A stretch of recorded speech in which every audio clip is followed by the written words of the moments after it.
Hi, beautiful souls. Welcome back to my channel. And if you're new here, welcome.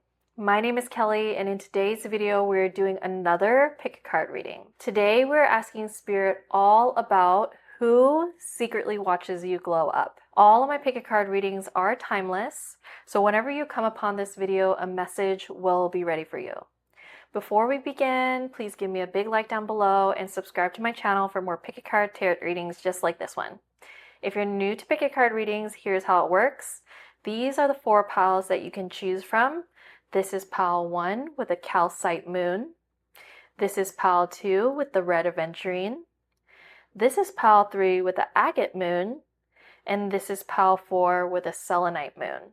I'll give you some time to meditate on the cards and choose the pile that you feel the most drawn to. Please use your intuition when choosing your pile, and if you feel drawn to more than one pile, feel free to watch multiple piles. There may be more than one message in this video for you today. After you're done deciding, scroll down to the description box or the pinned comment and click on the timestamp to skip to your reading. Tarot is an intuitive and insightful way to read the current energies surrounding a situation.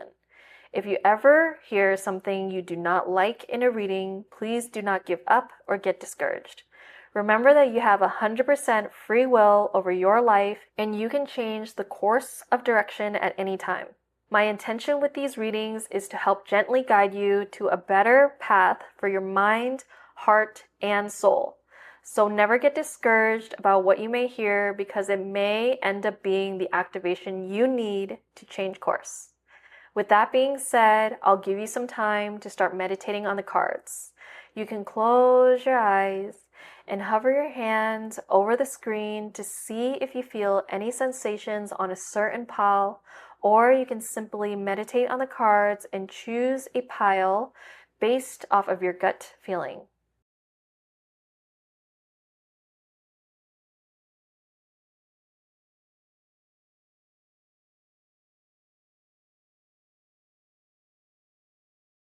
Hi, pile 1. If you chose the Calcite moon, this is going to be your reading. So let's go ahead and get right into the tarot cards. We're getting Queen of Swords, 3 of Swords, ooh, 10 of Swords, lots of swords, Ace of Swords, are you kidding?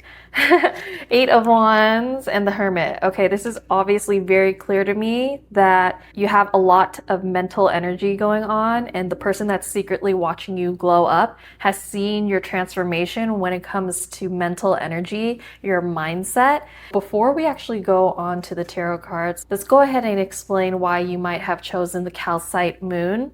It's very clear to me with these tarot cards and the moon that you chose that you are going through a major time of clarity. Calcite really represents clarity, cleansing, and amplification. You being drawn to the calcite really shows me that you're stepping into a season of clarity and renewal. Calcite clears away confusion and helps you see things for what they truly are, including your own worth.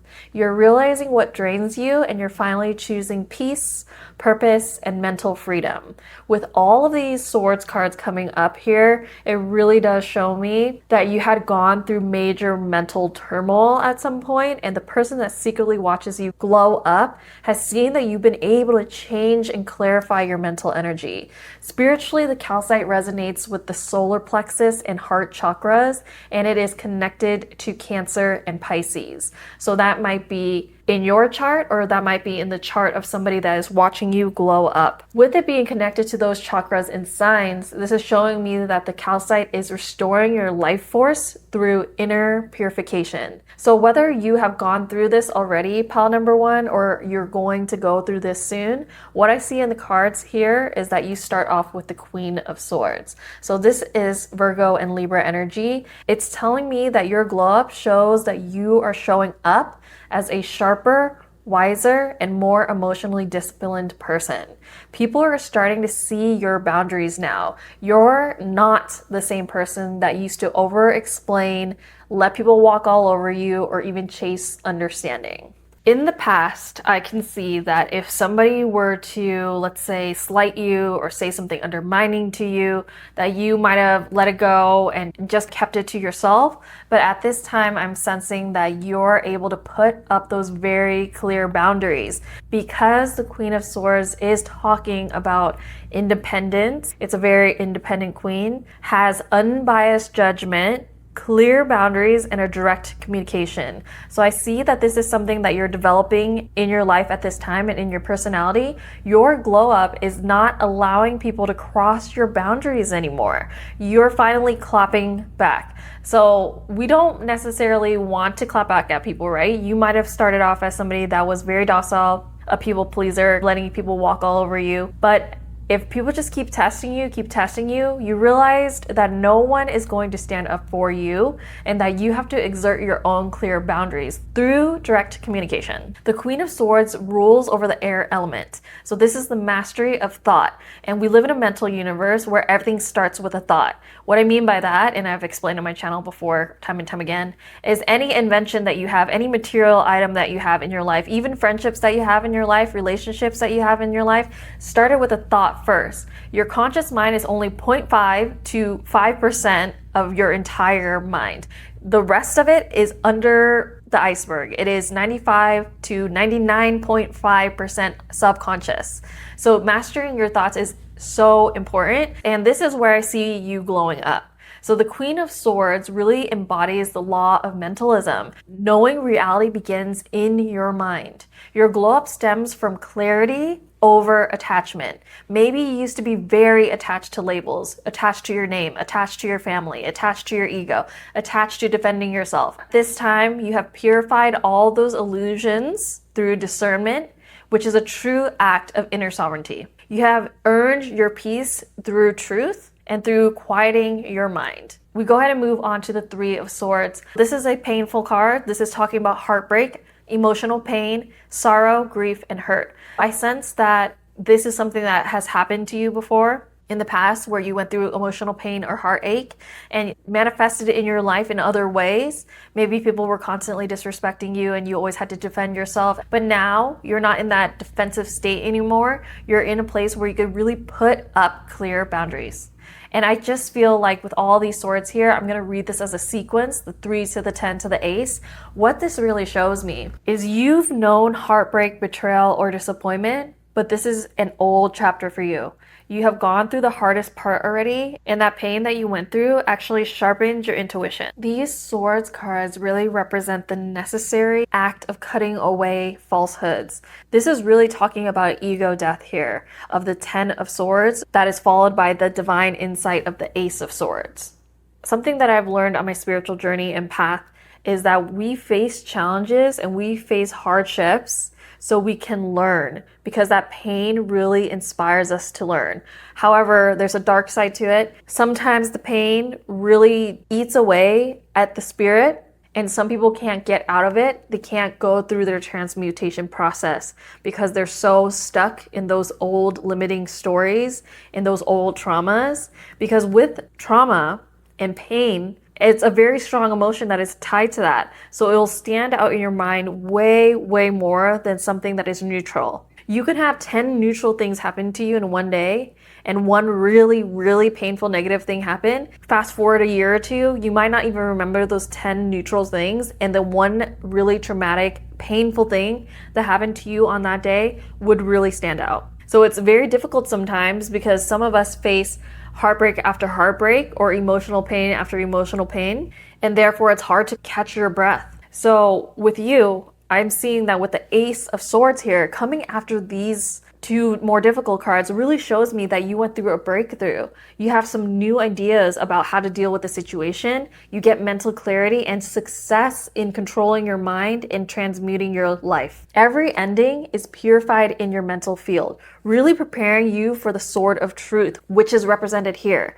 This is a true higher mind awakening. I know I haven't gotten into who secretly watches you glow up yet, but I wanted to tell you what I see that you are glowing up in first, and then we'll get into the who. But honestly, for this particular pile, before I even get into that, what I'm sensing here is actually every single person around you can see your changes. So this is friends, this is family, this is all people that you were connected to.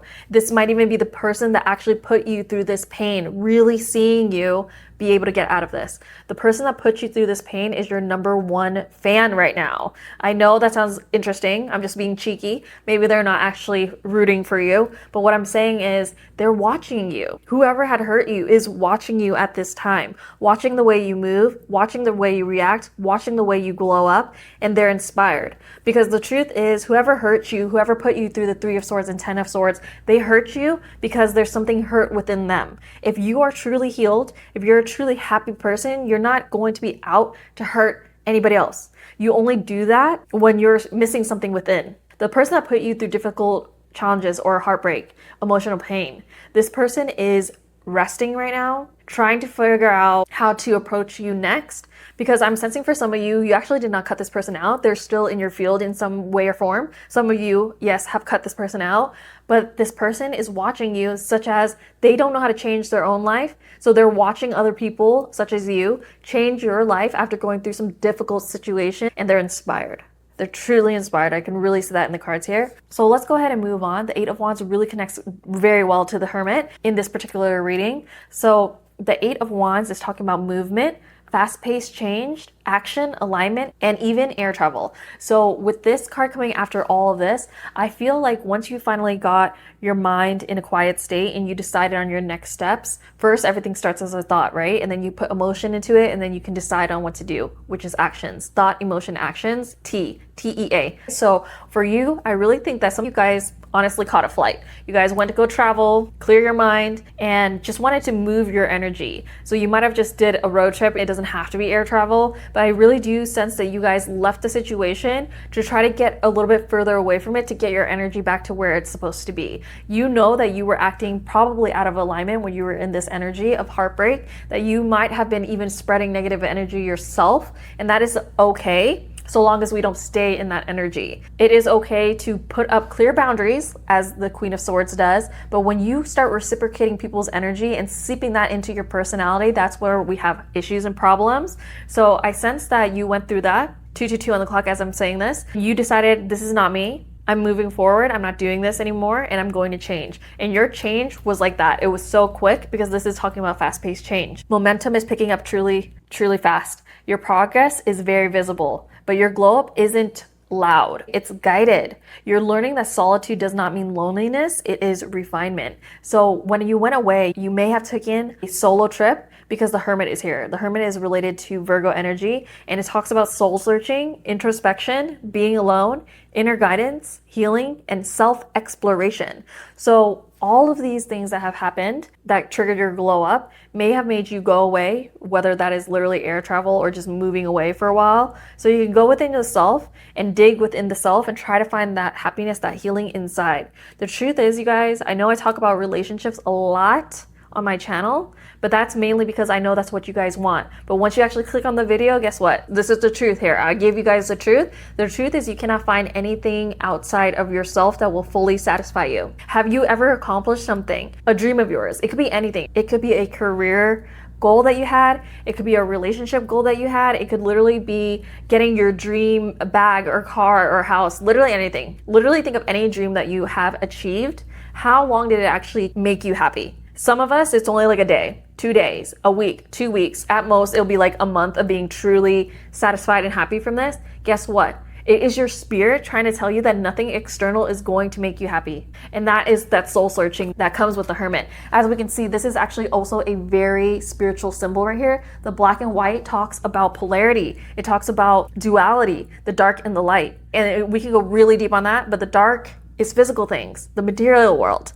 The light is knowledge, wisdom, light. So the light here, the white, is the higher chakras. The throat chakra, the third eye chakra, the crown chakra. The black is the lower chakras, the root chakra, the sacral chakra, and the solar plexus chakra. We meet in the middle at the heart chakra. There's 7 chakras, right? This is a doorway, and it's an arched doorway. This is very symbolic. It comes up again and again and again.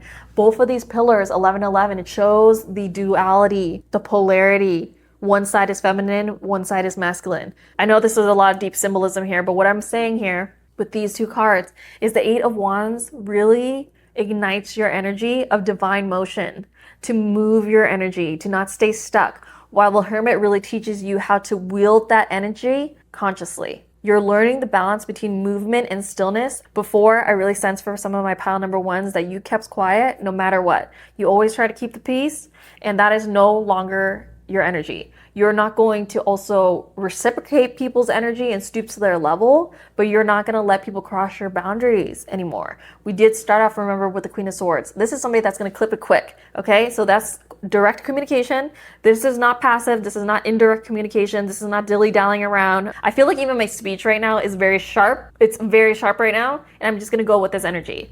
I think that some of you have let people truly just walk all over you, say whatever they want to you, command you like you're some dog, and you're so not there for that anymore. I'm almost getting antsy a little bit because I feel like you have changed your internal state so much that you do not accept that treatment anymore, and you are now so quick with putting up your boundaries, not in a harsh, unloving, uncaring way, but just in a way where you're using your unbiased judgment of the situation.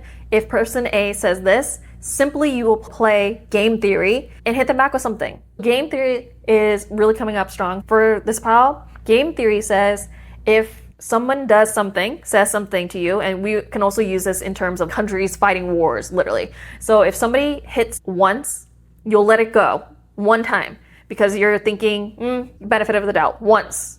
They hit one more time, you hit back. You hope that they will correct their behavior and be positive from now on. So let's say the next 3 interactions with you guys, positive, positive, positive, you will reciprocate positive, positive, positive. But they already used their one chance. So let's say the 4th time you hang out again, they say something, they do something, they undermine you some way, you're clipping it right away. Right away. I know my voice just kicked up because this is talking about clear boundaries here, and we have been talking about the tarot for quite a long time, but I'm just really sensing that you guys are finding your truth again, a higher chakra, the throat chakra, you're finding your light again, and you're not letting people walk over you anymore. All right, let's go ahead and move on. We are getting the progressions card, Journey, number 56 here.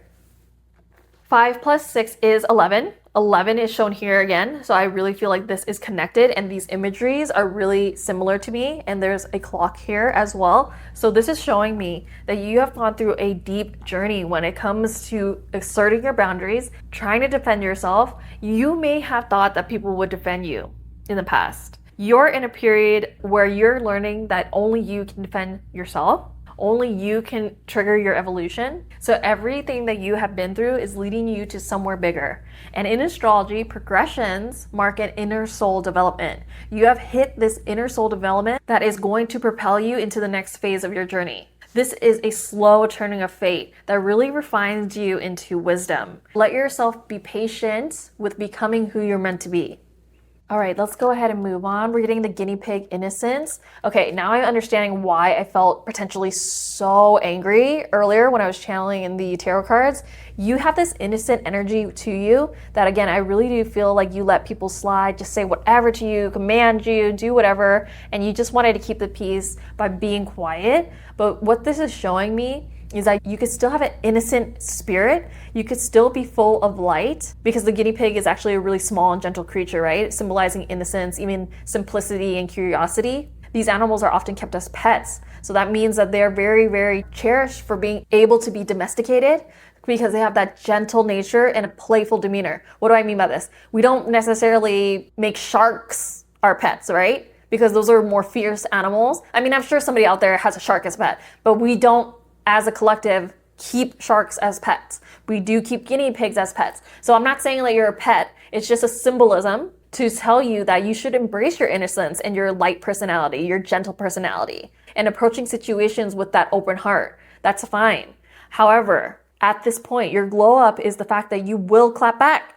I don't know why that keeps coming up, but you will clap back. This is definitely what's coming up in the cards. I just sense that some of you maybe have faced so much disrespect by the people around you, and they're finally seeing your glow up. Some people are the opposite. Some people clap back at everything, right? And they need to calm it down a little bit. But for you, I'm really sensing that you just retreated in the self frequently in the past.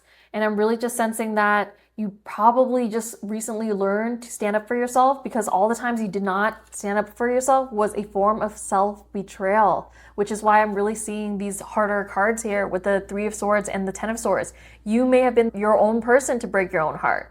And for some of you, what I'm getting out of this is actually maybe you were the martyr of the family. You were the scapegoat of the family where everyone's picking on you.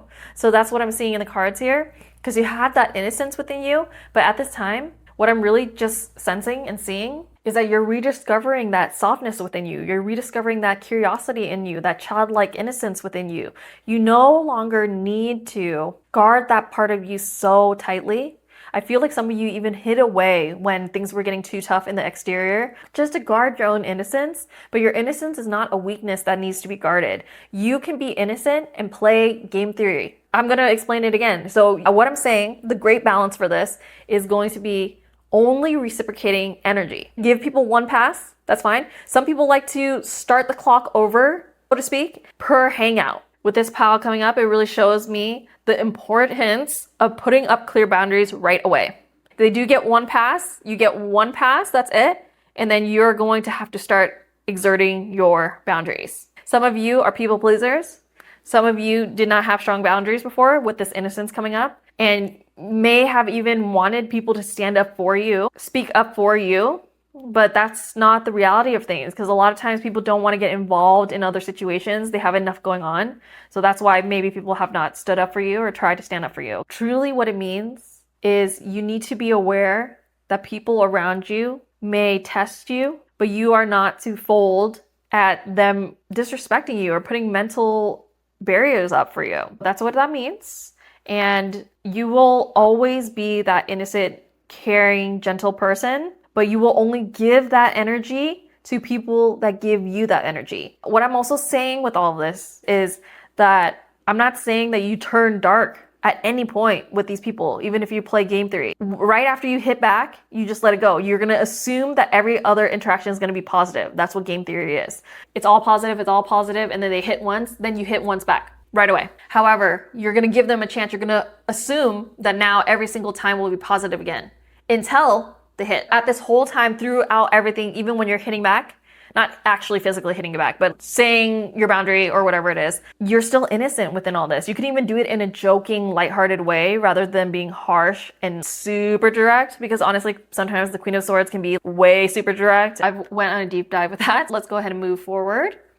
Okay, number 17, create art. 1 plus 7 is 8. I feel like this is the number of affinity here. No matter what, you will return back to your creativity, to creating art, to creating beauty. That's the whole point, right? We put up our boundary, we clear our minds, and we continue to create. Creating is what we are actually put down on this earth for. Creating helps activate the right side of your brain, the intuitive feminine side of your brain. You are choosing to create art, to express what has been inside you through color, through movement, or writing, drawing. So your glow up really thrives when your creativity is flowing. And the people around you, the person that's secretly watching you glow up, maybe the person that invited this hurt energy into your life, doesn't want you to shine. There's something within them that is triggered by your shine, by your energy. And the best thing to do is to not let them get into your head as you have before. We have all these swords. So I know that somebody had gotten into your head, maybe had held you up from creating art, but you're not going to let people stop you from creating your art.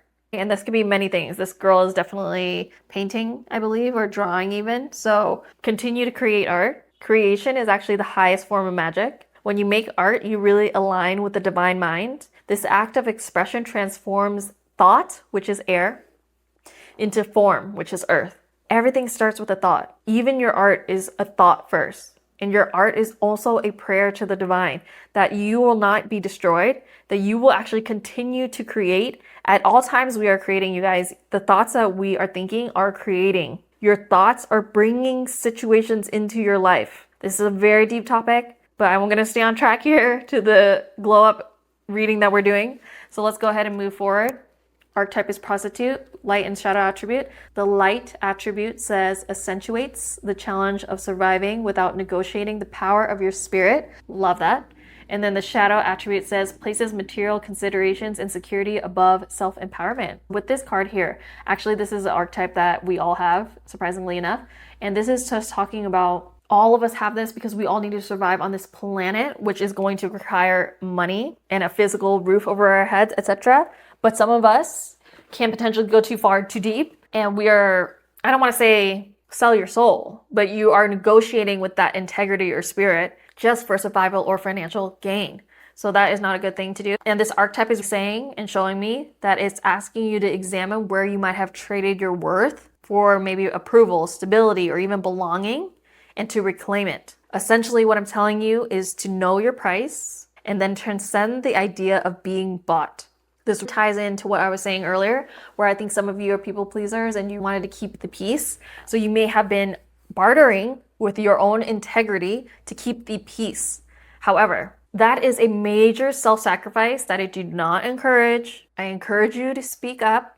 I encourage you to figure out your authentic light. You can stay innocent throughout the whole thing. If your natural being is innocent, is passive, is people-pleasing, that is okay, but give that energy only to the people that are worth it. Everyone around you is starting to see that you're having clear boundaries now. Truly. I know you probably wanted to hear exactly who saw this glow up in you and secretly is watching your glow up. But for this particular pile, I see that you made such major changes in your mentality, in the way that you speak, that every single person around you, family, friends, coworkers, literally everyone sees that you are finally using boundaries. You might have been somebody that was walked all over because, again, look at this little innocent guinea pig. With pets, sometimes people come up into people's houses and pick their pets up. Out in the street, when you walk in your dog, people come up to your dog and start petting, don't even ask the owner. That's the energy I'm seeing in my mind's eye right now. People are playing with you like a puppet, and you're not there for that anymore. Point blank, you are not there for that anymore. And I'm sorry if you ever had to go through that. That's what I'm sensing off the cards here. It is intense, but I sense that you are finally putting up that guard and really staying true to yourself. Let's go ahead and move forward. We're getting Vitality, the Fig, and number 32 here. Taurus is also here. Ooh, and the Snake. And the checkered pattern again. Well, this one's not checkered, but it typically is, there's a checkered pattern for the symbolism. And there is it here. So again, it's messages are repeating here. 3 plus 2 is 5. 5 is the number of change and transformation. What that is showing me, the Vitality card here, is your energy is returning. You're glowing from the inside out because you stopped leaking energy into people or situations that drain you.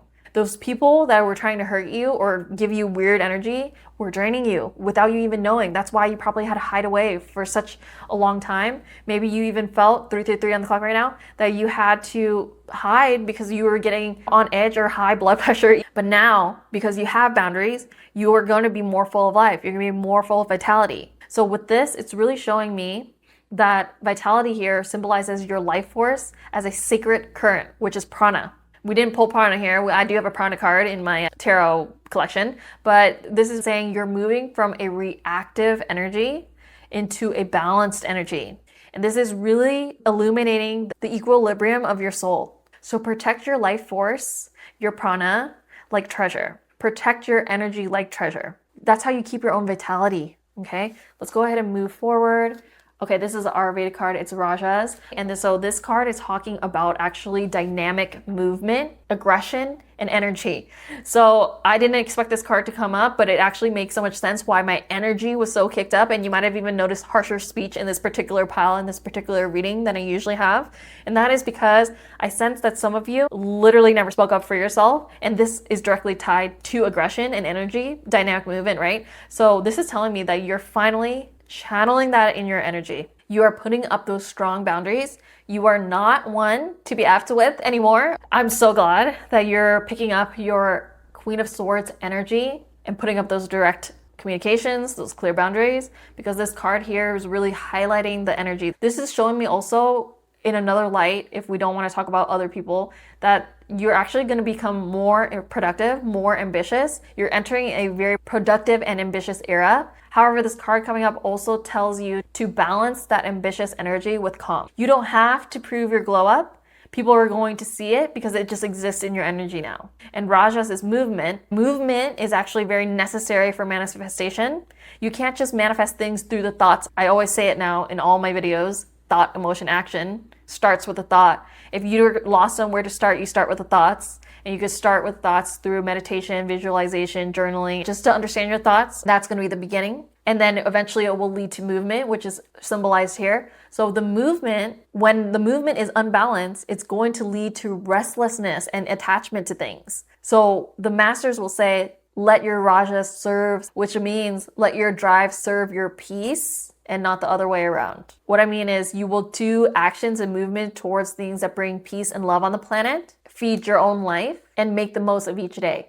So act on things that make you passionate and excited. That's how you follow your heart and push your limits. And this is really talking about bringing your desires into action as well. This is talking about a development phase also. So there's a lot of different things that come up when this card comes up, but that movement energy is the main thing here because you did go from the Hermit up here to Raja. So I'm sensing that you hid away for quite a while. You're done with that glow up and now you're ready to move back into the world. Real glow up is mastery over the self, over the mind, the radiant union of clarity, compassion, and purpose. I'm really seeing that your glow up is mainly mental, pile number one. And I really love that for you. It's going to change your life. Pile number one, that's all I have for you today. If you enjoyed that reading, please give me a big like down below and comment down below pile number one to claim this reading. Tell me what you resonated with down below. When you interact with a reading, it brings the energy closer to you, that empowerment energy that I'm trying to give closer to you. You accept and receive that energy when you interact with the video. If you haven't already, make sure you subscribe to my channel. I post new pick a card tarot readings just like this one every single week. I hope to see you here again soon. Until next time, bye, Pile 1. Hi, Pile 2. If you chose the red Aventurine, this is going to be your reading. Let's go ahead and get into the tarot cards.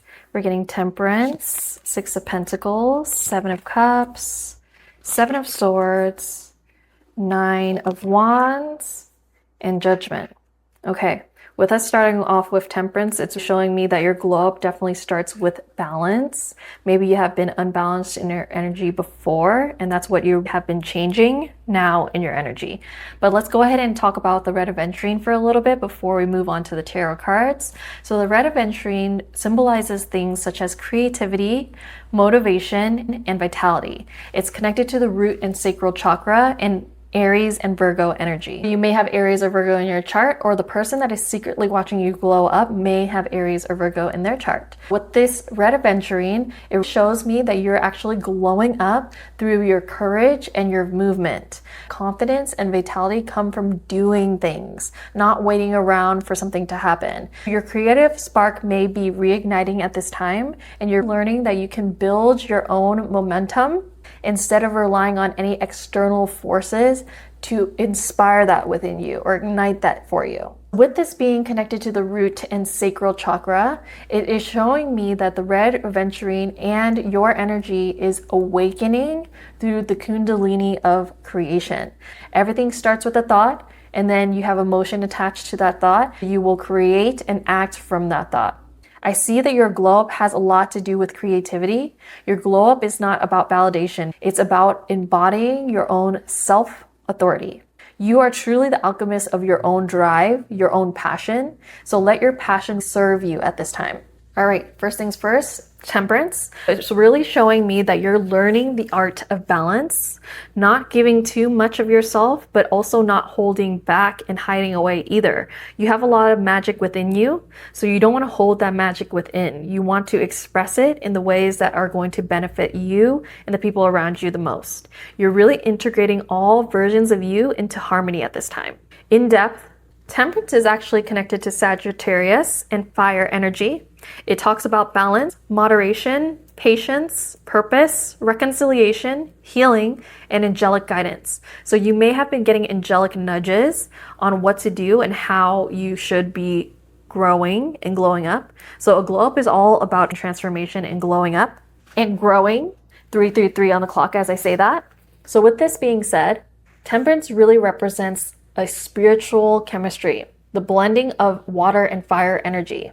In your glow up, you are tempering that creativity, that motivation, that passion that is shown here in the red Aventurine with a purpose. Really moving from a reactive emotion to a conscious creation. So when we're not thinking in our higher mind, we may react to things in an emotional way with our lower mind. Another way that people talk about it is the reptilian brain, the monkey brain, whatever you want to call it. There's a lot of things people refer to that level of thinking in the lower mind from.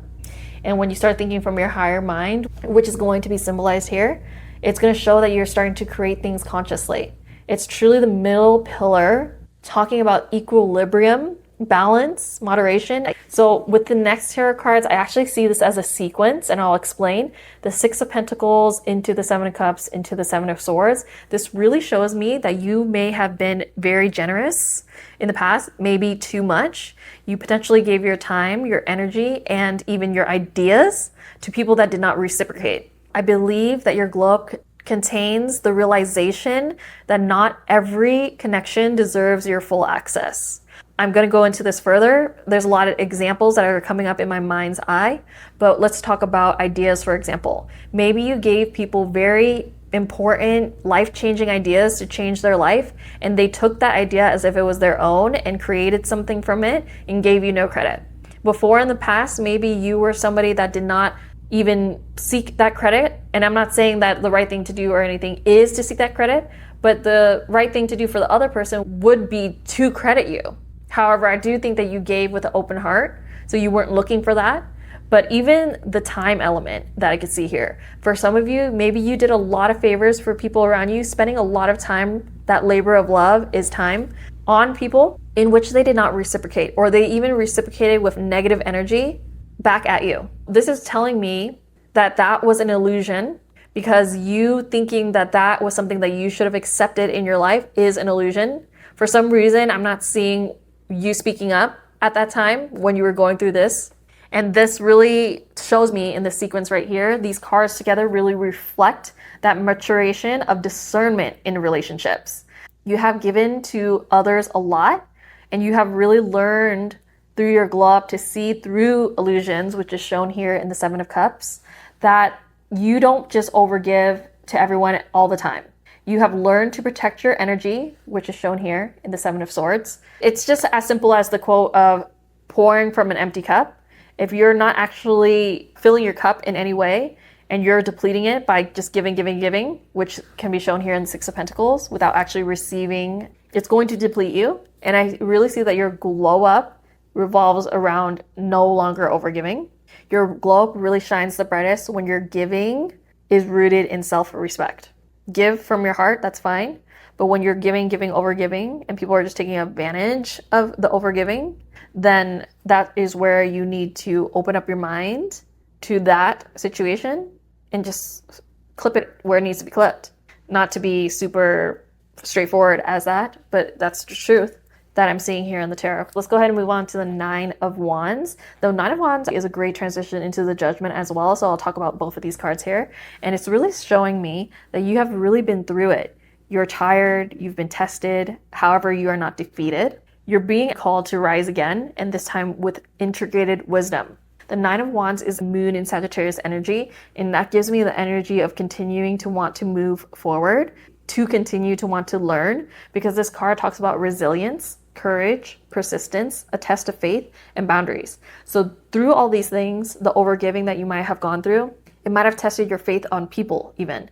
But the Temperance coming first is that the whole point of this is that you're finding that balance and moderation between giving and being in relationships and connections that are equal as possible. Let's go ahead and move on to the Judgment card. So the Judgment card is talking about Pluto and fire energy, and it's judgment, rebirth, inner calling, absolution, assessment, and letting go of the past. So what this is telling me is the Nine of Wands before this is symbolizing a spiritual endurance, while Judgment is that awakening of the higher self. If you're connected to your higher self, then you will know when lower entities or lower feelings and emotions and connections are arising in your life and how to deal with those things. So this is the awakening of that higher self, so you could know those boundaries, know that balance and moderation, having that angelic guidance that is shown here in Temperance. Together, these two are actually really showing me resurrection, that phoenix rising moment. Your glow up is the visible evidence of an inner rebirth. So for this particular pal, who is secretly watching you glow up? Those who actually once underestimated you are the ones that are watching you glow up. The ones that once underestimated you will recognize your strength. They already start to see your strength, but the true triumph here is how you have resurrected yourself. You did not resurrect yourself and change and transmute all of this for the recognition of others, for public recognition. You did it because you wanted it for yourself, and that's how it is going to magnify in your life and amplify. Your glow up is just going to amplify when it's for yourself, when it's coming from within. So all those people that might have underestimated you are the ones that are secretly watching you glow up. They can't stand it. They cannot stand it.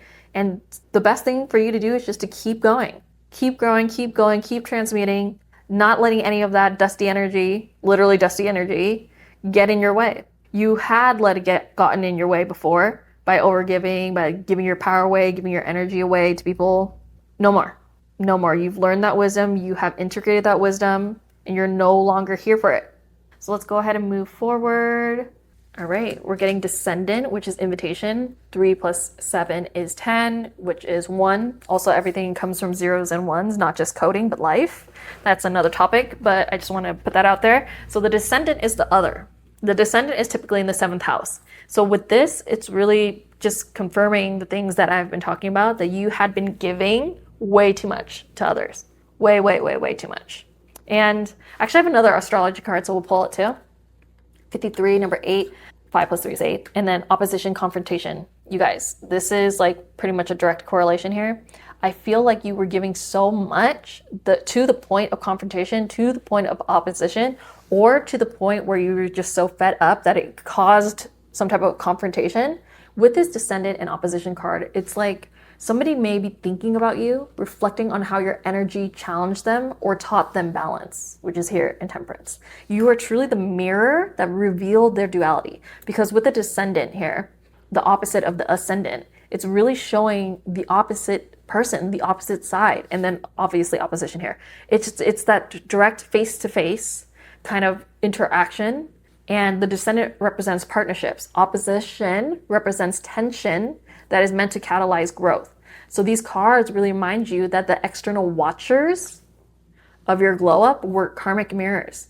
Through them, you really learned polarity, reflection, and ultimately self-containment. This is a concept in Freemasonry. The Mason's secret is to know thyself through contrast. Okay? Every confrontation is an initiation into your own wholeness. Let me explain that in a little bit plainer terms here. So the know thyself through contrast. How do I explain for everyone to understand? Essentially, throughout life, you will meet examples of who you do not want to be more than who you want to be. This is very deep. So for example, look at your North and South node or Rahu and Ketu, and most likely you will meet more of the people that initiate and trigger your Ketu, your past life, than your purpose. And that is the illusion of it. So let's roll the astro dice, okay? Just to get 2 houses. Well, actually, let's do 1. All right, I got the 3rd house. So let's say Rahu, the North node, is in the 3rd house. That's going to be your communication, your siblings, etc. And then the opposite of the 3rd house is the 9th house. So let's say Ketu's in the 9th house. So that's a spiritual house. What I'm saying here is maybe you're a really spiritual person and you love studying all that. You may meet other very spiritual people all throughout your life. This is not going to help your growth. You may even see people that are on a path of higher knowledge. So that could be universities. You'll meet a lot of people that are doing secondary education, even PhD, etc. They may fool you to think that that's your path in this life. But truthfully, if your North node, your Rahu, is in the 3rd house, it's more so about communicating, being the one to communicate out and potentially even teach. So you may not meet many teachers, for example. You'll meet more examples of what not to be. So this is the teacher-learner axis, right? So maybe in this life you're meant to be a teacher, a speaker, a writer, but you will not meet many speaker, thinkers, or writers. And you may meet so many people that are in opposition to that. Literally people that value education more than anything else, that don't believe in creation, that don't believe in communication, that don't believe in being a business owner or something like that.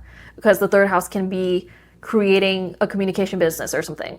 You will meet more examples likely of what not to be. So that know thyself through contrast is you have to first know yourself, and then the world will probably show you contrasting things. But the illusion is to think that you are those contrasting things when you are not. It was just there to show you what not to be. And sometimes these people will trigger you. These people will trigger you so much because there's something within that you know it's bothering your spirit, but you also can't put your finger on it quite exactly of why this person is bothering you or why these people are bothering you. But that's because their path is so different than you, opposition to literally your path and your purpose. So what I'm saying with this is take everything with a grain of salt, all the people and experiences that you go through. It will help you know yourself more. And you have to just really understand feeling. If you're in the energy of somebody that is trying to feed these subconscious things into your mind, saying, I'm going to use this 3rd and 9th house access. So maybe somebody that you meet is telling you that education is king, number one. Everyone should be chasing their master's, a PhD, etc. Get as much education as possible. Maybe your entire family literally is telling you to do that, including your siblings, which is the 3rd house. That is to honestly confuse you. That's what the access of Rahu and Ketu do. They are here to confuse you. But you need to know, because you'll feel it. You'll feel like something is not right when people are telling you to do these things. You'll feel like, but I actually feel like I'm supposed to be writing. I actually feel like I'm supposed to be authoring a book, not reading books through education, etc. That's just an example. I just pulled a random number through the dice. But yes, that's a Mason's secret. Know thyself through contrast. So every confrontation that you get into, because confrontation is here, an opposition to your spirit is that initiation into your own wholeness. It should light a fire under your ass, excuse my language, every time somebody tells you to get off your path. Go further on your path. I'm gonna make a personal example at this time. So this is not my North Node access or anything, but I love spirituality. I study so many spiritual topics, astrology, numerology, the tree of life, Chinese I Ching, Chinese astrology. That's not even a fraction of all the things that I look into. But everyone around me always had invalidated it. For as long as I can remember, people would invalidate this passion that I had. But every single time, and I'm so proud of myself, truly, I did not give up on my seeking of knowledge, seeking of wisdom, because I know myself. I know that that is so important to me and who I am. It's my true values in life. So nobody could say anything to me and get into my mind to stop me from studying these things. Maybe in the beginning, the very beginning, when I wasn't revealing anything, my very beginning when I started it with astrology and then it expanded, but I didn't let it bother me for too long. Even people called me woo-woo. People said that all of this is not real. They would say anything and everything to try. And I'm convinced at this point, listening to other people's stories, that almost I feel it's a divine challenge that everyone has to go through, that somebody out there, multiple people most likely, will be in opposition to your purpose to see if it's your purpose. Do you feel you're strong enough to still chase your purpose? Now, I still get that confrontation. I still get that opposition almost all the time about my esoteric knowledge, my occult knowledge that I love to research. I get opposition all the time. Guess what? I get deeper and deeper and deeper into my wisdom research every time somebody tries to oppose it. So now I almost welcome that energy. I feed off of that energy because I'm like, you're motivating me more. You're inspiring me to look deeper. So they're not actually doing anything against me. But that took a lot of knowing myself before I could get to that. It took a lot of real deep inner soul searching to get to that. So let's go ahead and move forward. We're getting the Dove piece. So with this card here, it's really showing me that you're entering this stage of deep peace of who you are because you know yourself. You end up being very, very peaceful when you don't let external forces take you off your path. 111 on the clock as I say that. This is also showing me that you're now choosing peace, not because you're weak, but because you have outgrown chaos, confrontation, opposition. Your glow up energy is calm, graceful, and untouchable. The dove is also a Holy Spirit archetype. It is a symbol of soul union and serenity. This dove really is the universal symbol of peace, love, and harmony. It represents the power of tranquility and the importance of finding an inner calm. Doves are often seen as messengers of peace, and they bring a sense of serenity wherever they go.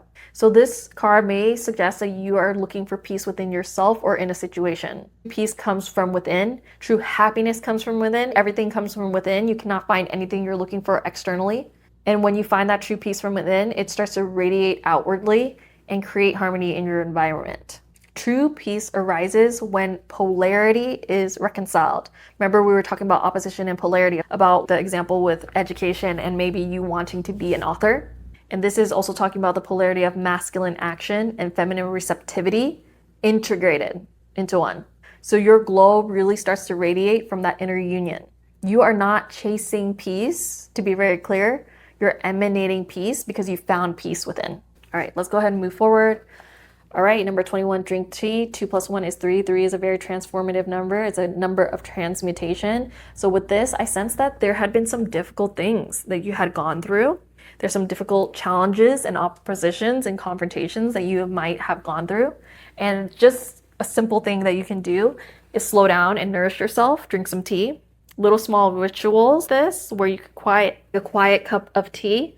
Really remind your nervous system that life is calm, peaceful, and gentle. T, I love the acronym T, thoughts, emotion, action. Maybe that's also another sign here. Thoughts, emotion, action, law, mentalism, everything starts as a thought. T will help calm you down.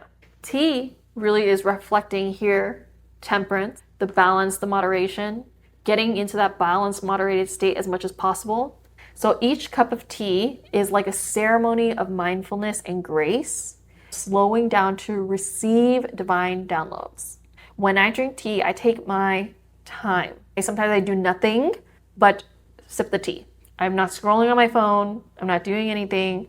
I put some soft music on, or maybe I sit in silence. I put the tea on the kettle. I'm drinking the tea, and I'm waiting for divine downloads. Sometimes I get the most profound downloads during those times.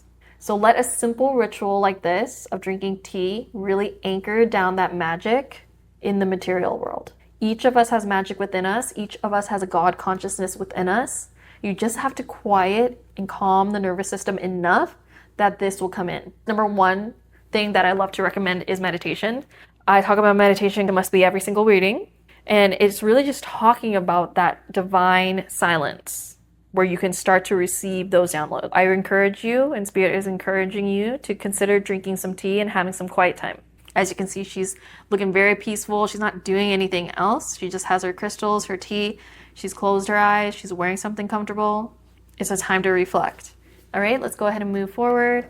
We're getting damsel. This is also known as the princess. And the light attribute says, understanding the nature of healthy romance inspires you to rely on yourself. Shadow attribute says, waiting for a knight to provide for you.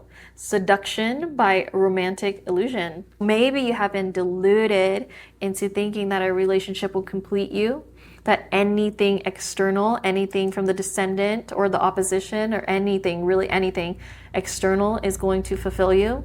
And I think this is another sign to show you that it is not, that everything that you're looking for is actually within, truly. I feel that some of you may have been playing this archetype of a damsel in distress, waiting for somebody to come save you. But I'm telling you, this is actually no one's coming to come save you. You finally stepped into an era where you realize no one's going to come save me. I'm going to save me. And that's very powerful. You're actually learning to be your own knight. You're creating your own freaking kingdom. You're about to literally be the king, the queen, the prince, the princess, literally the whole court. And also when we're talking about courts, the planets are your own personal court. You are literally an entire universe. The sun is the king, the moon is the queen, Mercury is the prince, Venus is actually considered to be the officiant, the marriage person, Saturn is the servant, and Mars is a commander, Jupiter is the guru. So all of these people are within you because we all have a universe within us. So you're literally about to be your whole kingdom. So the damsel as well is archetype of dependency. So in the shadow aspect, she is very dependent on other people. And that dependency is actually becoming self-realization for you. In the shadow aspect of the damsel, she is waiting for rescue. And in the light aspect of the damsel, it births sovereignty, self-containment. So spiritually, this is a transmutation. You no longer need other people's light to live. You no longer need to reflect another's light, submit to other people's anima or animus. You actually become the source. What do I mean by this? With this archetype coming up, and she has a mirror, which is why I said the reflecting another's light. When you don't know who to be and you're waiting for somebody to come save you from what? I'm not even sure what people are needing to be saved from, but that energy of needing to be saved, wanting pity from other people, is dampening your spirit, and you tend to not know who you are, and you just start getting lost, and you start reflecting other people's personality traits because you don't have like your own personality. I'm sorry to laugh, but it's the truth. That's the energy of the damsel. We want to grow out of the princess archetype, even though there's positive things with the princess. Again, this is also called the princess. So the princess is always beautiful, but she's vulnerable, and she feels she needs to be rescued, specifically by a knight, as it says on the card. So with this archetype coming up, you must become empowered and learn to take care of yourself. The princess is associated with romance, not distress. So think about the damsel archetype. She's distressed, she's freaked out, she's loosey-goosey, and we could take the positive aspect of the princess, because honestly, sometimes our archetypes, they don't change throughout life. So the positive side would be beautiful and romance. So the positive side of this, to keep this in you, if you want to, is to stay beautiful. It's okay to stay beautiful, and also stay romantic. You could still have romance all in your life, but you no longer rely on anybody to save you or change your life or anything. You're the creator of your life, truly. The shadow side of this, also I remember with this card, when I was researching this card, is that the shadow damsel actually accepts that women specifically are weak and need protection. This is not true. When you look into other things, other deities, other goddesses, actually the feminine can be exceptionally fierce, exceptionally protective. I'm getting full body chills right now thinking about this. You do not actually need anyone to save you, ever. You do not need that fake idea of being protected by somebody else's force. You have the force all within you. There's no need to wait for any knight in shining armor. No need to wait to be rescued. Let's go ahead and move forward. We're getting Vata. This is a dosha, and it is a Ayurveda card. So this is the airy dosha, Vata, and it is talking about creative, imaginative, and even actually unpredictable, because it's airy. You can't really predict the wind. So with this card coming up, it's really showing me that you're full of ideas, excitement, and even creative energy. Spirit is encouraging you to stay grounded and finish what you start, because with also airy energy, they may start and stop things very, very frequently. Think about wind, think about air. You can't see air, right? And you can't really control air. So this is the cosmic wind. Vata is the cosmic wind. Inspiration and movement. You can't even control inspiration. Inspiration just comes, right? So when unbalanced, this energy actually scatters. And the red aventurine is actually connected to this. So the red aventurine can help ground the Vata's flight into a manifestation. You are learning to anchor the ethereal, the spiritual, into earth, which is actually the true path of the magician. That is magic. Channeling divine energy into the earth plane. So you can create divinity on earth. I'm sensing that that is a major part of your path. And so, in all, I know I didn't talk about too much, but who secretly watched you glow up? I talked more about your glow up than who secretly watched you. Who's watching you glow up is people that you have been connected to before. So your descendant, people you've been in romantic relationships before, or people that have confronted you head on head. Your open enemies. That is who's watching you secretly glow up. So people that maybe have caused challenges in your life up to this point are the ones that are now having to watch your plate be prepared right in front of them. So with this being said, Pal to your glow up is the story of truly reclaiming your power and your peace. You are no longer waiting to be chosen, to be saved, to be rescued. You are choosing yourself, you're protecting yourself, you're radiating serenity, and you're creating. Remember, we did pick a creation stone here, creating from your center. This pile really reflects a sacred balance, the alchemy of doing and being, masculine and feminine, giving and receiving, dreaming and grounding it into reality. So others may secretly be watching you in awe, but what they are really witnessing is the birth of your own self-sovereignty, your own self-governance. This is the feminine being crowned by her own effort. This is the energy of the princess becoming the queen. So anchor in your creativity, anchor in that divinity. All right, pile number 2, that's actually all I have for you today. What a lovely reading. I feel very empowered for you. I hope you feel empowered as well. So if you enjoyed this reading, please give me a big like down below and comment down below pile 2 to claim this reading, or just tell me what resonated the most with you in pile 2. When you interact with a reading, you pull the energy closer to you and claim that energy. So make sure you interact below. And of course, if you haven't already, make sure you subscribe to this channel. I post new pick a card tarot readings just like this one every single week. So I hope to see you here again soon. Until next time, bye pile 2.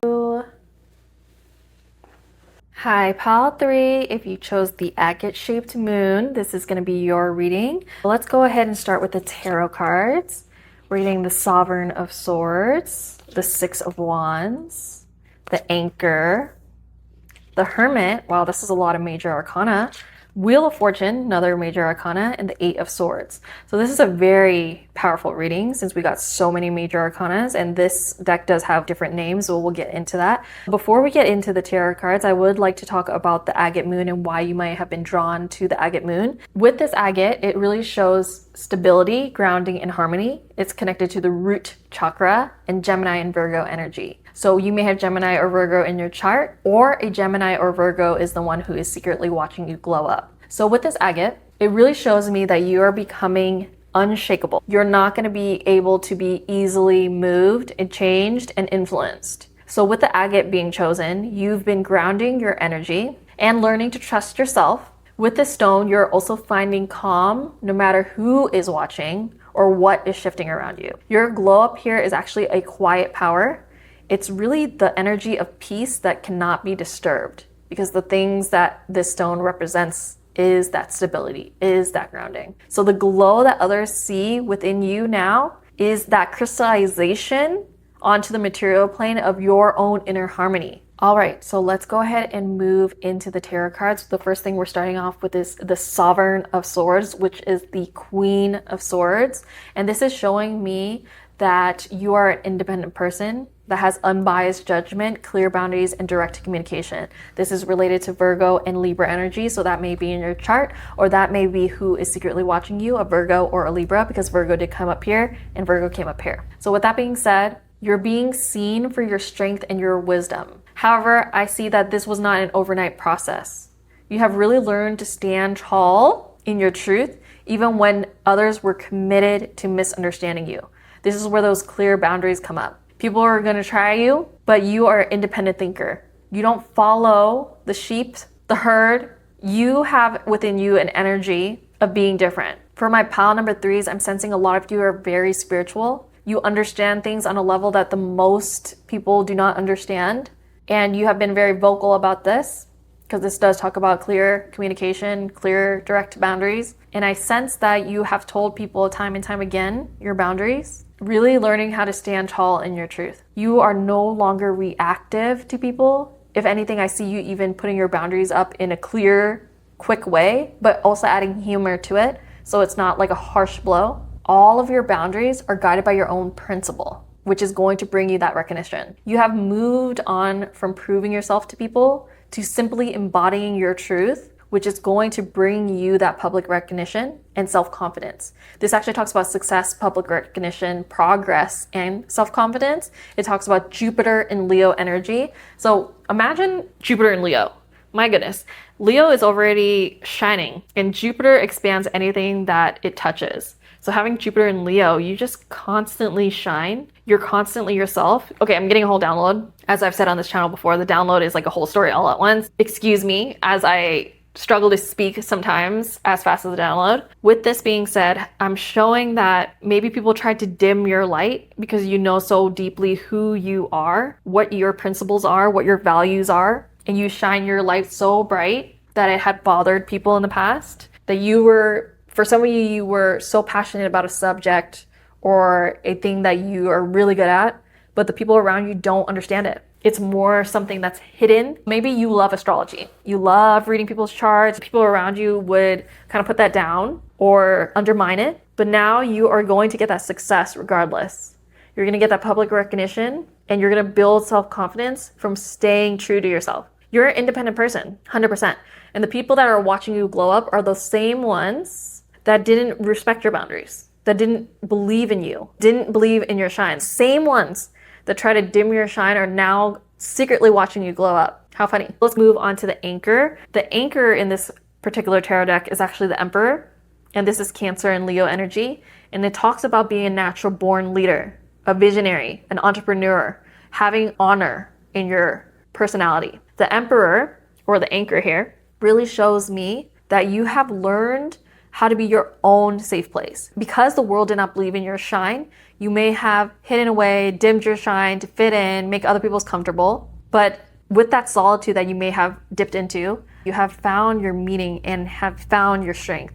And now nothing can take you off your path.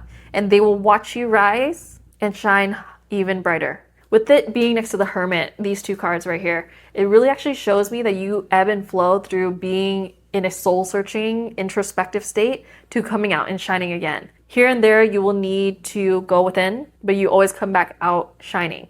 This card, the Hermit, is connected to Virgo energy. So a lot of Virgo, tons of Virgo on the table. So somebody who is secretly watching you definitely has Virgo in their chart. So with this Hermit card, it talks about soul-searching, introspection, being alone, inner guidance, healing, and self-exploration. So I just made an astrology reference, but you can apply that to your life in any way. So maybe you did go within, introspect, and realize, oh, I love astrology. I don't care what anyone else thinks, believes. It doesn't matter to me. This is so embedded in the fabric of my being that I will continue to spread this light. Because guess what? Astrology quite literally is the study of stars. Stars are literally light. We are astral bodies made from the stars, essentially. There's so many ways to put that.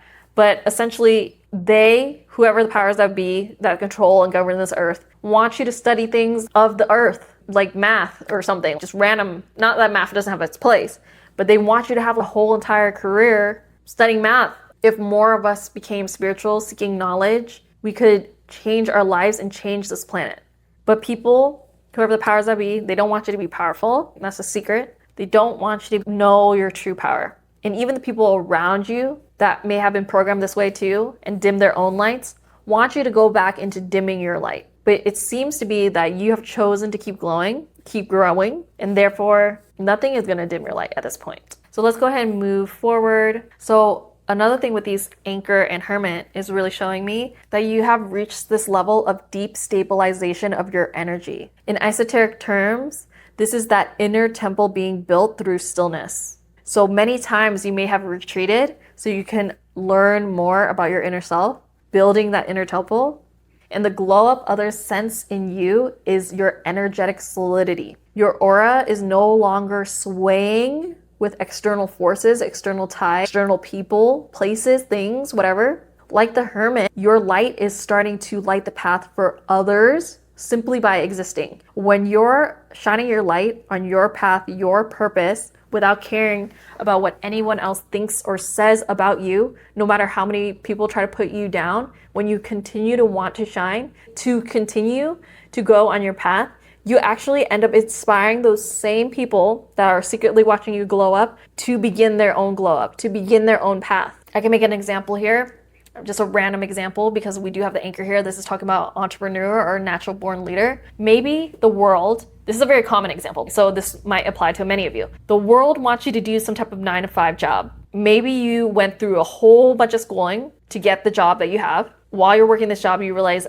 this is not for me. I do not resonate with this. I feel like I could do something on my own, be an entrepreneur. As you're going and embarking on this entrepreneurship journey, it's very common for everyone around you to give their fear-based consciousness onto you, saying that you shouldn't do this, you can't do this, you'll never succeed, all of these things. Maybe you believed and internalized these fear-based things into your consciousness at a time, but at this point, you are no longer identifying with those things, and you chose to continue on your entrepreneurship journey. And then those same freaking people that told you you couldn't do it, those same people that did not believe in you, start asking different questions. They start asking you, how'd you start? How'd you do it? How'd you keep going when no one believed in you? Whatever you feel like your path is, it doesn't have to be the exact example that I just gave.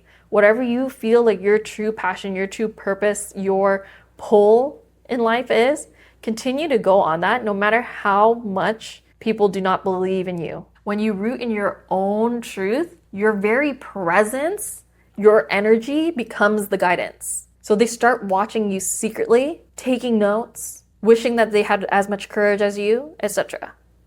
All right, and let's go ahead and move on to the Wheel of Fortune. I actually think the Wheel of Fortune and the Eight of Swords can be talked together. So life has really tested you with cycles, times when things really felt out of your control, especially when people were not believing in you, may have knocked you down a bit.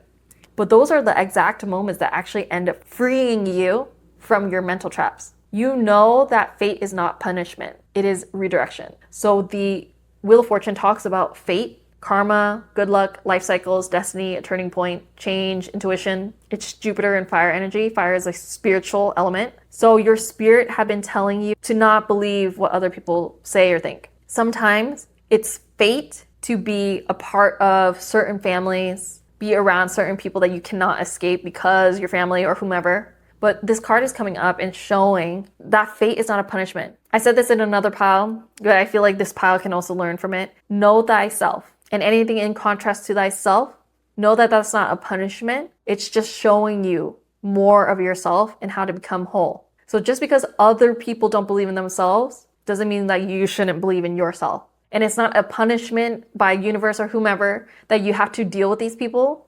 It's simply just to strengthen your spirit. I know it's hard while you're in it, while you're dealing with those people, while you're dealing with their negative thoughts or them trying to restrict you or imprison you. I actually don't think this is your energy, because this card does talk about that Jupiter and Gemini energy, negative thoughts, self-imposed restriction, imprisonment, victim mentality. So people around you may have that mentality trying to put that on you. At times you may have taken that in, and had to walk away with the Hermit here, but it's not you. It is not you. None of that is you. So really the wheel here symbolizes that cosmic rhythm, and the Eight of Swords really shows the illusion of limitation. The truth is, we are actually all limitless. These two cards here really together, they reveal a awakening from karmic loops, karmic people even. The realization that your perception is the true cage. By facing your fears, by facing these negative people or situations with awareness, you are set up to break any generational curses, any ancestral cycles. Things may have been chaotic in the past or with certain things or people situations,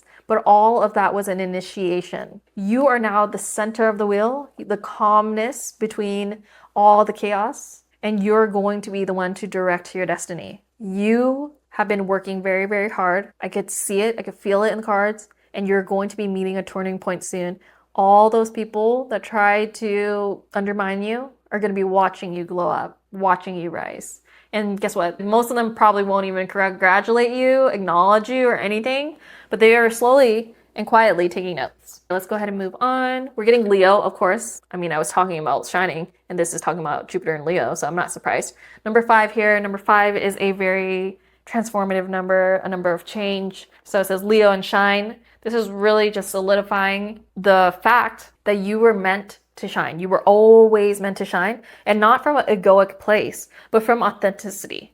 So going back to my example of astrology, if you feel like you can really teach astrology, that you can really have a space there and you can really spread light, light is knowledge, light is truth onto other people, then you continue to shine. No matter if people do not understand, no matter if people like astrology or not, it doesn't matter. And I just have this disinterested feeling coming up. I just don't care. The energy of just, I don't care what people say or think. I feel like you've reached that point in your life that you just don't care. You don't care. You're going to continue to shine. Whoever wants to cheer you on can cheer you on. Whoever wants to be a hater can be a hater. It doesn't matter. So you glow because you stopped dimming your light for other people's comfort. People want you to stay dark, want you not to shine because they haven't reached those levels within their own light, within their own self. And I'm not saying this from a high horse or anything. I do want everyone to shine their light. I would love for everybody on the planet to shine their light, truly. Because we all have different passions. We all have different interests. So imagine if everyone poured into their light and just did not care about other people's comfort. in terms of dimming their light, and we all shined. The world would be a completely different place because there's so much freaking chaos down here, especially right now. We obviously can't control that. All you can control is your own thoughts, emotions, and actions. So continue shining, continue being who you're meant to be. That's the thing that you can do. Leo here also represents the solar heart. Leo is ruled by the sun, and Leo is very connected to the heart. So this is divine radiance expressed through your individuality. Everyone is an individual. When we die out of our physical body, we'll become one consciousness again, and we won't have all of these like trying to dim each other's shine, No, none of that happens. It's only because we're individual bodies that things like that happen, because we're on a lower plane. In Hermetic wisdom, actually, the sun is the beauty of the soul harmonized with will. You have to shine your soul, but you have to have the will to do so. It takes a lot of courage. Leo's also a very courageous sign. Leo does not care. I've met people that have strong Leo. I met a sun, moon, rising Leo. This person, you could not dim this person's shine. They did not care. They were such an inspiration to meet. They did not care. And it didn't even come from an egoic place. This person was so warm, really genuinely trying to help. This particular person that I was talking about was really into fitness. So they weren't into spiritual things, but the way that they taught fitness, the way that they really poured their heart and soul into that is because it came from their will. They loved fitness so much. This person teaching fitness was not their full-time thing. It's just something that they wanted to do. They wanted to add to their life. So they were sacrificing some of their time to shine their soul. And I know this person just helped so many people through choosing that. I wouldn't be able to imagine this person not shining in that way, not showing their soul in that way, because it just seemed like that person cared so much and was so passionate about fitness that there's literally no other way that I could see them living their life. Even if that wasn't their full-time job that they were doing 24/7, they were still shining it. So try to find a way where you can shine your heart, shine your soul, shine your light, your individuality. That's what this card is really encouraging you to do. This is also the stage of enlightened self-expression. So you're glowing not for attention, but just as a natural extension of your divine joy, your divine passion. So do I think that Leo, sun, moon, and rising was trying to teach fitness for attention? No. This person just gets attention because quite frequently their body was so fit, they just stood out so far from the rest because they're naturally passionate about it. Naturally, that's their joy. They were gonna get attention regardless. That's their true glow coming out of them. 222 on the clock, as I said that. So with this being said, when you serve with your light, will never burn out. If you're truly serving humanity with your light, your soul, you cannot burn out. When you burn out, when you do a job, do a task, you dedicate your life to something you don't actually care about. I'll make another example. For me, I do not do YouTube full time at this time, but I don't find myself being very tired doing this because I just feel like I'm sharing all of these things that I'm just naturally into. I get to yap endlessly about the cards that I really appreciate, astrology. Like, this is my jam. Nothing is gonna get in the way of me shining this way. And to be honest, you guys, I did stop posting on my channel for 3 years or two or 3 years or something like that. But I was actually talking about all of these concepts in real life. So I resonate with this pile. People did not care about the topics I was talking about. They just didn't care. But I just kept talking about it whenever I could. I almost felt like I was talking about it all the time. It was just because that was my true love, my true light. And I was just shining naturally. I couldn't help it. So for you, find what that is. And I feel like as I'm talking about this, you have intuitive insights coming up right now of what that is. I encourage you to shine. Even if you have no Leo in your chart, just shine, baby. Shine. Let's go ahead and move on. I'm getting dolphin, joy. So when you're shining also, it brings so much joy. And didn't I say joy? Actually, the person that I met, literally, I feel like they just had so much joy when they were working out, and the way they would teach a class, it was so full of energy, so full of joy that I literally cannot see them doing other things, or I can't see them going through life without being a fitness instructor on the side, or even I can see this person starting a whole fitness business, to be quite frank, but they will have to decide on that themselves, and this is not part of that reading. But let's go ahead and talk more about the dolphins. So actually the dolphin are very known for being super, super playful and social. It's really cute. They go together in packs, they like to have friends, and they symbol that joy, true joy, harmony, even communication. These animals bring a lot of light and laughter wherever they go. Everybody's pointing at the dolphins, just super amused by them. So cute. So this card is really encouraging you to embrace that joy and seek out more joyful moments, more playful moments. That joy, that laughter, that connection is medicine.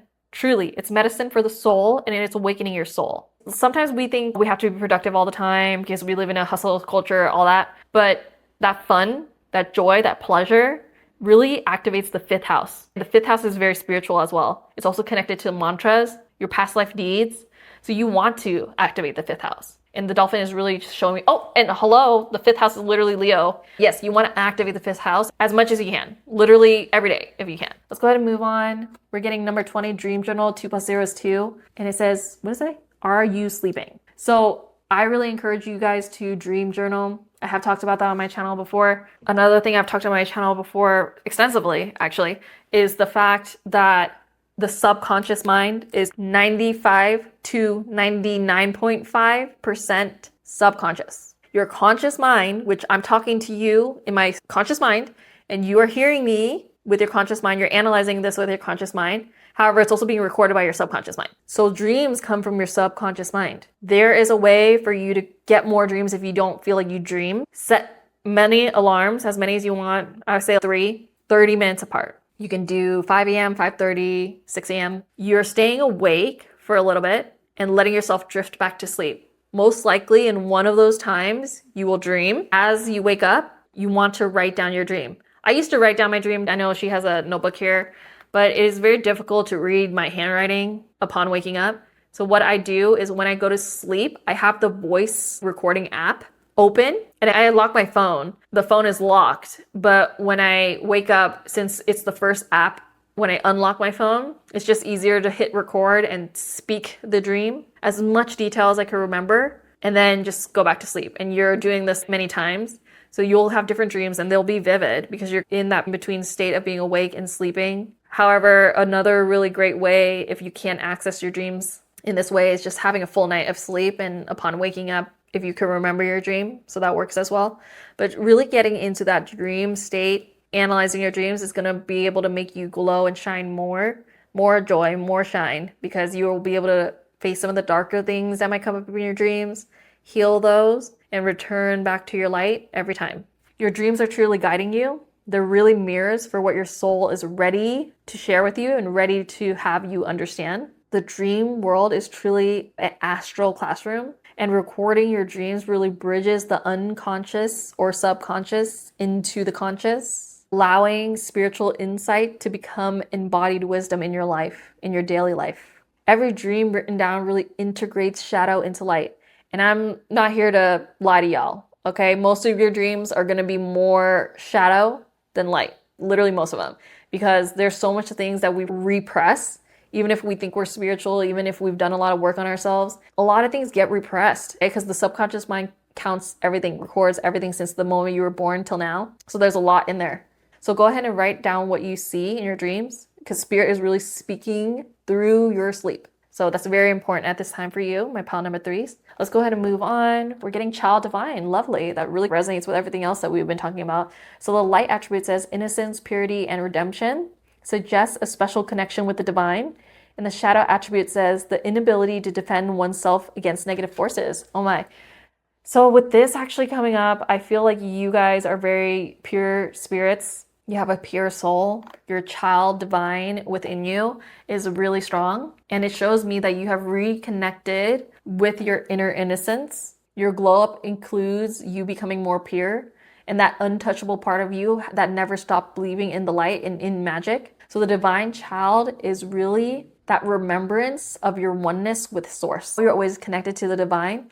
You know you're a child of the divine. The shadow of child divine is that it fears harm and it fears not being able to protect oneself from negative forces. But just trust that you are protected. Ask for protection. It's okay to ask for protection. You can pray. You can meditate and visualize white light surrounding you. Give yourself affirmations. I am protected. There's many things that you can do. So many different things. Your glow up really stems from this awakening that your inner child no longer needs to be protected though. You can protect yourself. You don't need to hide. I am encouraging you to shine. With this card too, it's telling me, it's giving me this almost melancholy energy of your innocence is not lost because of the life that you've lived and where you are now. It is just being transmuted into wisdom. You can still be happy, full of light, innocent like a child, But yes, this is a school, essentially. I believe that. We're here to learn lessons, and some of them are really hard. So you're gaining that wisdom, but you're not losing your childhood. You're not losing your innocence. You're not losing your light. So let's go ahead and move forward. Ooh, we got passion, beetroot, number 7 here, north node. So I feel like you're on your path, your purpose. You have found your passion, your joy, and you're starting to shine. This is such a lovely reading. I feel like your glow up is all about shining more, finding that joy, showing your passions to the world. And the people that are secretly watching you glow up are the ones that try to dim your shine, did not believe in your passions. Now they have to watch you have your plate prepared. Your heart is truly on fire again.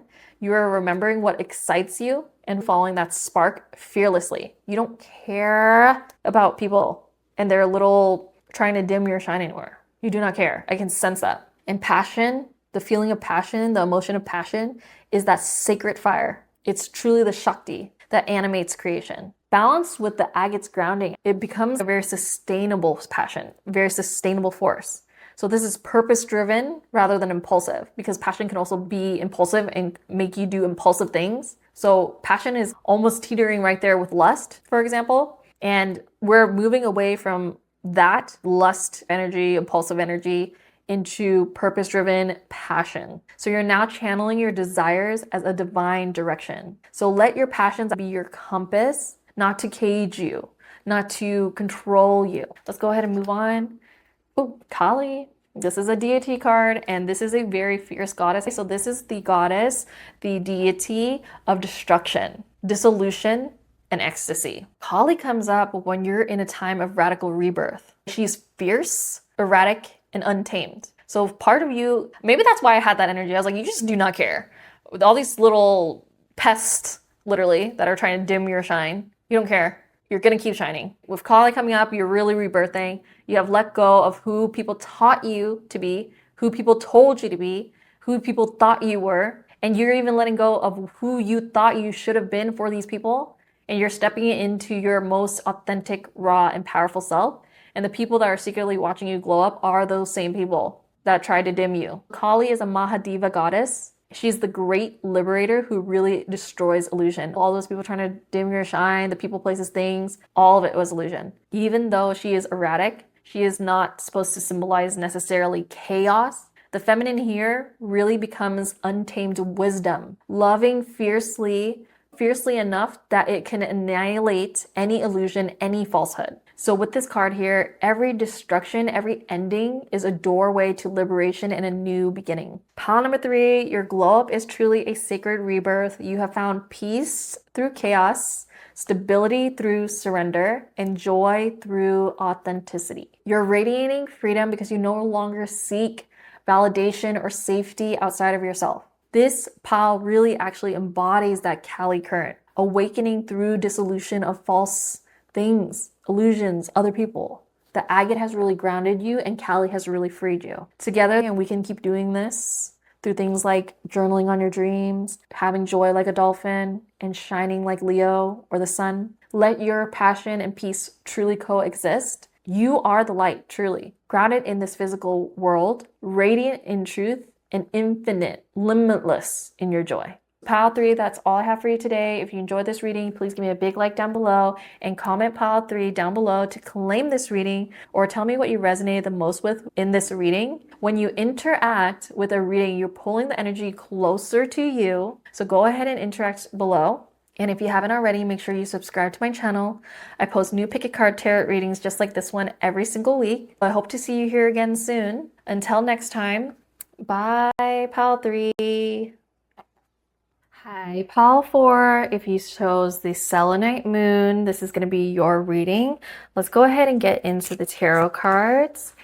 3 of Pentacles, 7 of Wands, 4 of Cups, 8 of Wands, the Devil, and 5 of Wands. But before we get into the tarot cards, let's go ahead and talk about selenite and why you may have been interested or connecting with selenite. So selenite is all about purification, clarity, and having a divine connection. This is connected to the third eye and crown chakra and Taurus and Cancer energy. So you may have Taurus or Cancer in your chart, or the person who's secretly watching you glow up, or the people secretly watching you glow up could be Taurus or Cancer. Selenite really cleanses any confusion and restores peace. Your mind is clearing, your energy is lighter, and you're learning to let go of what no longer matches your vibration. Hence the detachment. Selenite is also a very spiritual stone that purifies and uplifts energy. So that's why I said that I really feel a calm strength from this pile. And because it's linked to the crown and third eye chakra, I sense that a lot of wisdom is coming into your life as well. Selenite really carries that frequency of pure light. So this also links to meditation. This can be a stone that helps you with meditation to access the divine light and divine connection. You don't chase truth anymore. You're embodying truth, and we're individuals. We're in individual bodies, so we all have an individual truth. All right, now let's go ahead and dive into the tarot. I'm going to read this like a story. So the Three of Pentacles and the Seven of Wands will be analyzed together. So you're building something meaningful. Even if not everyone supports you, I encourage you to stay consistent because your mastery will speak louder than anybody's opinion. The Three of Pentacles gives me the energy of architecture and purpose because it talks about teamwork, collaboration, learning, and implementation. And then the Seven of Wands is talking about a challenge, competition, protection, perseverance. So this is really like a sacred defense.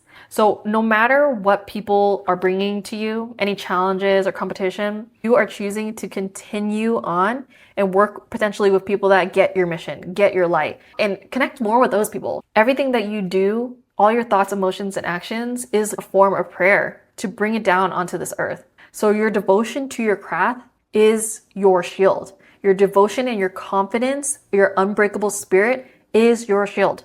That's how you protect your spirit. Let's go ahead and move forward. The Four of Cups and the Eight of Wands together. So you might have been feeling bored or even emotionally stuck, but movement is starting to return.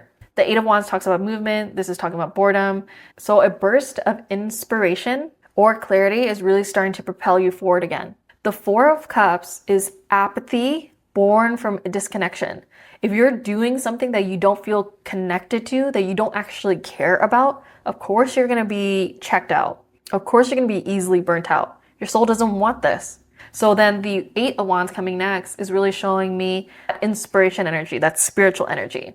You're remembering that fulfillment does not arrive from outside of you. It flows within to your life, as this waterfall is, when you're aligned inside. So when you're only doing things that you're in alignment with, that's when life is going to flow effortlessly. So stillness can really actually help birth momentum. So maybe you needed a time of meditation, because this card actually also talks about meditation. It's moon and Cancer energy, even contemplating things and reevaluating things. So you needed that energy, that time, so you can actually receive. And maybe you were ignoring it at first and you didn't care. But when we move on to here, something ignited that passion back within you, and movement, fast-paced change, action, and alignment come into your life. This even talks about air travel, but I'm not seeing that particularly for here. With the Devil, I really sense that things are going to be moving for you soon. The Devil and the Five of Wands are next. So I'm really sensing for this pile, you have overcome temptations, and that's part of your glow up. There have been people, patterns, ego things, ways of living that once pulled you off your path and dimmed your shine. But now you're choosing freedom over those limiting things, freedom over that chaos. The Devil is all about earth energy, the physical plane, Capricorn energy, and it talks about shadow self, attachment, addiction, restriction, even sexuality, enslavement, and temptation. So these are all very dark things, right? You have overcome all those things. And the Five of Wands really shows me and reveals that there's a bit of a spiritual tension here. So I'm sensing that this is something that you've been through. So what once was bondaging you is now where you will have mastery. Every shadow that you conquer becomes your strength crystallized into your life. I sense that this is my pal that has gone through a lot, truly a lot, and a lot of challenges, a lot of temptations, a lot of different conflicts, even disagreements, your own shadow, restriction, lots of things. But you are finally glowing up out of that. And the people that are watching you glow up are the people that interacted with you while you were in this shadow cell. So maybe people that shared your addictions or restrictions, even people that tempted you, or people that you shared maybe lower sexuality or sexual experiences with. Now they have to watch you glow up and get out of that life. I'm not trying to be funny, but I just heard you left the streets. I don't know if you had a moment or somebody tempted you, but that is no longer in your energy. You're moving forward and out of that. So let's go ahead and move forward. We're getting square, semi-square, quincux, which is the tension card. We have 54 at the top, so 5 plus 4 is 9. What this is telling me that it's okay if things feel challenging. The pressure is shaping you into who you're meant to be. Squares are catalysts. They're not meant to stop you. They create a friction in your life that leads to awakening. So spiritually, the truth is we need challenges. We need difficulty to grow. If you were truly never met with a challenge or difficulty, life would be very different and you actually wouldn't like it. You'll just have to believe me on that one. I don't want to go too deep into it. But your glow up is not easy because diamonds were not formed in comfort. They were formed under pressure, and I'm sensing with this particular pile, there was lots of pressure coming from a lot of different ways for you to get to where you are. All right, let's go ahead and move on. We're getting owl wisdom. So all the difficult things that you've been through has really awakened your wisdom and given you more and more wisdom. You now see through the illusions. Your intuition really knows when something is off. So I really encourage you to trust your intuition. The owl is a guardian. It really represents this insight from meditation, from introspection, wisdom that is earned through your own experience. So I feel like you really walked through some dark stuff, and now you can use that experience and guide others through a similar darkness or through their darkness. So wisdom is that clear vision after going through dark things and even helping other people. You're this light for other people now. See her holding the candle and she has the owl on top of her head. The top of the head is the crown chakra. You have learned this wisdom. You have it within you now, and you're going to shine the light for others. Oh, wow. And these birds are very similar to the owl here. So I'm sensing you had tension with another person, maybe many people, and that is the person that is watching you glow up now. They're seeing the wisdom that you have gained, and they're wondering how you even did it. So they are the ones that watch you glow up. So let's see what kind of self-care. Oops, we got 2. Okay. So we got 2 self-care cards. Let's see what type of self-care would be best for my lovely pal 4s. Pal 4, plan a vacation and flow like water. So plan a vacation has the number 39, which is 12. 1 plus 2 is 3. 3 is the number of transformation. And the next traveling that you do will transform you. Number 24, 2 plus 4 is 6. Very harmonious number, and flow like water is very resonant. With these 2 cards, it's showing me you need rest and fluidity. A short retreat may help for you at this time, or a peaceful time near water will help cleanse your energy and refill any inspiration. These cards are showing me that you can create this peace, this flow into your own life. The water element is emotional renewal. This is the space where spirit enters. Together, this is really showing me the practice of receptivity, relaxing. I'm sensing for some of you, the planned vacation is coming up because of these things that you have went through probably recently. Any conflicts that you've gone through recently gave you tension in life. And it's telling me that you may need to take a solo trip. There's only this one person. She has her eyes closed and her third eye is open. So the next vacation that you take may help you open up your intuition more, figuring out what's right and wrong for you. And with this flow like water card, it's encouraging you to go with the flow, not be so rigid in the way that you plan a vacation, going with what feels right rather than a strict itinerary or a strict schedule. So let's go ahead and move forward. We're getting the archetype of Don Juan. That's really resonating with the devil here. The sign that I got earlier of you leaving the streets comes up here. The light attribute says, spotlights your positive, seductive qualities.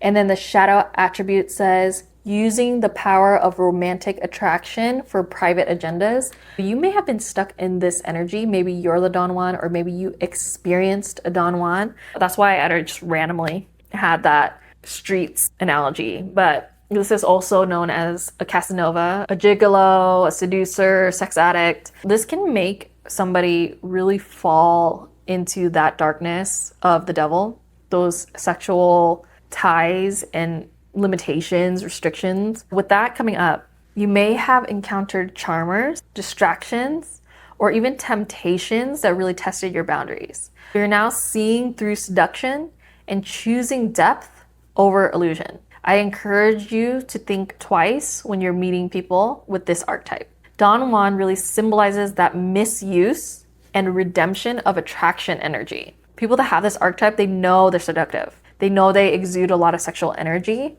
and they use it in a manipulative way. Maybe you've encountered this. On the contrast, in its light form, this is a sacred lover who awakens the heart through truth. You have the knowledge and intuition to decide who you're encountering. Your glow up is really emerging as you reclaiming your own magnetic sexual power without dependency on somebody else. Now you will be attracting through integrity, not through strategic or private agendas. Again, this could have been you, or it could have been people that you interacted with.